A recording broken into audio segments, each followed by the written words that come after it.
வரலாற்றில் எல்லா காலகட்டங்களிலும் சில மனிதர்களை தேவன் அசாத்தியமாக எடுத்து பயன்படுத்தியிருக்கிறார். அப்படிப்பட்ட மனிதனின் கதைதான் இது.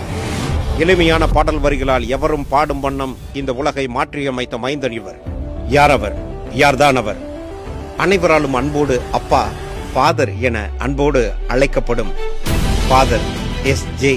பெர்க்மான்ஸ் அவர்கள் 1974ஆம் ஆண்டு கத்தோலிக்க மத குருவாக பணியை துவங்கிய அவர் 1980களில் ஆவியானவரின் வழிநடத்துதலின்படி பட்டி தொட்டி எங்கும் இயேசுவின் அன்பை எளியவரும் கேட்கும் வண்ணம், பாமரனும் பாடும் வண்ணம் பாடல்களை இயற்றி பிரசங்கிக்க துவங்கினார்.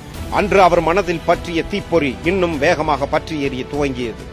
காட்டுத்தீ போல எங்கும் பற்றி எரிய ஆரம்பித்தது.